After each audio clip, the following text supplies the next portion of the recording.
21 सितंबर 2020 को मुंबई से लगभग 33 किलोमीटर दूर भिवंडी एरिया में जिलानी बिल्डिंग में मोबाइल को रिपेयर करने वाले खालिद खान अपने फ्लाइट में रात को लगभग 3 बजे अपने फोन में वेब सीरीज देख रहे थे। वो पानी पीने के लिए वो अपने बिस्तर से उठे और पानी पी रहे थे।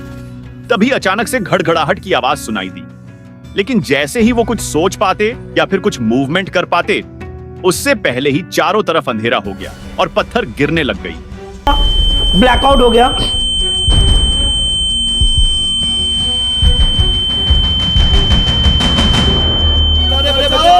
जब खालिद अपने होश में आते हैं, उनको कुछ भी पता नहीं होता है कि उनके साथ क्या हुआ है और वो कहां है। उन्हें बस ये महसूस हो रहा था कि वो सांस नहीं ले पा रहे हैं और उन्हें उनकी बॉडी पे बहुत भारीपन लग रहा था, जैसे उनके ऊपर कोई भरी चीज राखी हुई है। खालिद खान अपने आसपास देखने की कोशिश कर रहे थे, लेकिन उनको अंधेरे में कुछ भी नहीं दिखाई दे रहा था। वो बस लोगों की चीखें सुन पाते थे। आइए जानते हैं ये हुआ कैसे। महाराष्ट्र के भिवंडी में ये जिलानी बिल्डिंग है, जहां सारे मिडिल क्लास लोग रहते हैं और ये बिल्डिंग 36 ईयर पुरानी है। इसी वजह से बिल्डिंग में बहुत सारी दरारें भी हैं। इस इमारत के 2 विंग हैं। ए और बी विंग के फर्स्ट फ्लोर पे खालिद खान और उसके फैमिली रहती थी और उसके बाजू में आलम और उसकी फैमिली रहती थी। बिल्डिंग के 3rd फ्लोर पर खालिद खान के भाई और उसके फैमिली रहती थी, जबकि खालिद के पेरेंट्स बी विंग में रहते थे। अब हुआ ये रात के लगभग 3 बजे। जिलानी बिल्डिंग में विंग भी वो हिस्सा था जहां खालिद खान रहते थे। वो हिस्सा कोलैप्स आ गया और सैकड़ों टन मलबे के नीचे खालिद खान दबे हुए थे। बिल्डिंग गिरने की आवाज सुन के सभी लोकल लोग बिल्डिंग के पास आ गई और वो देखते हैं कि बिल्डिंग ए विंग ढा गया और उसमें से काफी स्मोक निकल रहा है। चारों तरफ अफरा तफरी मच गई। बिल्डिंग इतनी खतरनाक तरह गिरी थी कि किसी को उम्मीद ही नहीं थी कि इस बिल्डिंग में रहने वाले बचे भी होंगे। जो बिल्डिंग इस तरह गिरती, उसमें चांस रहता है कि इसमें कोई बच सकता है, लेकिन जिलानी बिल्डिंग इस तरह गिरी थी। इसे पान केक कोलैप्स से बोलते हैं। इसमें बिल्डिंग के हिस्से एक के ऊपर एक गिरते हैं, मानो कोई ढा गई हो। यह बात रात के 4:40 पे मुंबई के एनडीआरएफ वालों को पहुंच गई, यानी कि नेशनल डिजास्टर रिस्पांस फोर्स तक पहुंची। एनडीआरएफ वाले बिना देर करे अपने इक्विपमेंट लेकर भिवंडी बिल्डिंग के पास पहुंच जाती है। कई टन मलबे के नीचे दबे हुए खालिद खान को अपने आपस के लोगों की चीखें ही सुनाई दे रही थी। खालिद खान को यह समझ आ गया था कि उसके साथ और भी लोग इस मलबे के नीचे फंसे हुए हैं। अब आपका एक सवाल दिमाग में होगा कि बिल्डिंग का पैनकेक कोलैप्स होने के बाद ये लोग जिंदा कैसे हैं? दरअसल कभी कभी बिल्डिंग गिरने के बाद पत्थर एक दूसरे के ऊपर अटक जाते हैं, जहां एयर पॉकेट बन जाता है। खालिद और उसके पड़ोसी आलम और बाकी लोग की किस्मत अच्छी थी कि वो भी एयर पॉकेट में फंसे हुए थे।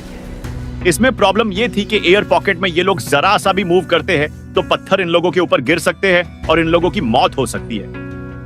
ये सब जानने के बाद भी खालिद थोड़ा बहुत मूव करते हैं और वो जैसे तैसे बैठने की जगह बनाते हैं। दूसरी तरफ रेस्क्यू टीम वालों को दबे हुए लोगों को बचाने के लिए उनके फैमिली वाले बहुत प्रेशर डाल रहे थे और अन लोगों को काफी ज्यादा प्रॉब्लम फेस करना पड़ा। रेस्क्यू टीम को यह पता लगाना था कि मलबे के नीचे कितने लोग अभी भी जिंदा बचे हुए हैं। उसके लिए एनडीआरएफ वालों ने डॉग्स स्क्वाड को बुलवाया और उनके जरिए कुछ लोगों का पता लगा लिया, लेकिन खालिद और आलम का पता नहीं लगा। पाई आलम बहुत बुरी तरीके से दबा हुआ था। उसके चेस्ट पे पत्थर गिरा हुआ था, जिस वजह से उसे ऑक्सीजन की कमी हो रही थी और वो ठीक से सांस भी नहीं ले पा रहे और वो अपने सामने अपनी मौत से सौदा कर रहे थे।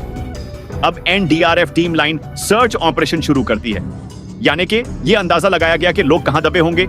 ये बिल्डिंग रात के समय गिरी थी, इसीलिए रेस्क्यू टीम ने लिविंग एरिया का लाइन बनाया, क्योंकि रात को लोग अपनी लिविंग एरिया में ही सोते हैं। इस बिल्डिंग ने एक एक रूम ही है। रेस्क्यू टीम ने इस तरह लाइन बनाकर सबको खोजने का प्लान बनाया। एयर पॉकेट में फंसे हुए खालिद खान को लग रहा था कि अब उनका बचना मुश्किल है, इसीलिए खालिद खान अपने बचाव के लिए इधर उधर मूव करते हैं तो उनको उनका पानी का बोतल मिलता है, जो बोतल कहीं से भी टूटी नहीं होती है और उसके अंदर पानी भी होता है।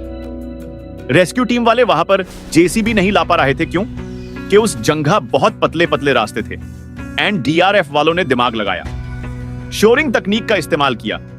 इसमें होता यह है कि पहले कुछ मलबे को साफ किया जाता है और फिर वुड के सहायता से पत्थरों को उठाकर इस तरह खड़ा किया जाता है। और अब सबसे बड़ी प्रॉब्लम सामने आ जाती है। भिवंडी में बहुत तेज बारिश होने लगती है। बारिश का पानी मलबे को और ज्यादा भरी भरकम कर रहा था और कुछ जांघों में पानी भी भरता जा रहा था। खालिद अपनी जिंदगी की आखिरी सांसें ले ही रहा था कि तभी उसके हाथ में उसका फोन लग गया। ये एक चमत्कार ही था कि उसका फोन में भी कुछ नहीं हुआ था। खालिद ने सबसे पहले अपने फोन के लाइट ऑन की और वो जंघा बनाकर एक जंघा बैठा और सबको अपना आखिरी मैसेज देने के लिए एक वीडियो रिकॉर्ड करी, जो कि ये थी। ये बीम साइड में मेरे आके गिर गई।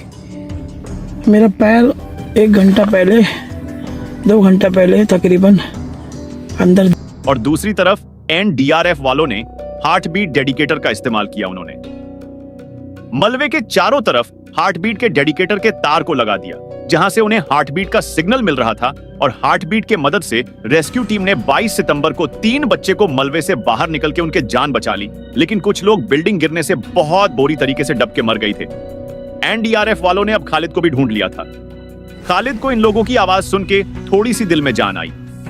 खालिद और आलम बहुत कस के चिल्लाने लग गई और इनकी आवाज रेस्क्यू टीम तक पहुंच रही थी। लेकिन खालिद बहुत सारे मलबे के नीचे दबे हुए थे। अरे अरे अरे अरे, कोई नहीं, डरना नहीं, ठीक है, निकाल देंगे। लेकिन रेस्क्यू टीम ने ड्रिल करके खालिद की जान बचा ली और उसको बाहर निकल लिया। खालिद बाहर आके आलम और बाकी लोगों का पता बता दिया और थैंकफुली आलम को और बाकी लोगों को भी सही सलामत बाहर निकल लिया गया। 21 सितंबर को शुरू हुआ ये रेस्क्यू। 24 सितंबर को खत्म हुआ। इस हादसे में 20 लोगों की जान बच गई और 41 लोगों की मौत हो गई। तो आज का वीडियो यही खत्म होती है। वीडियो देखने के लिए धन्यवाद।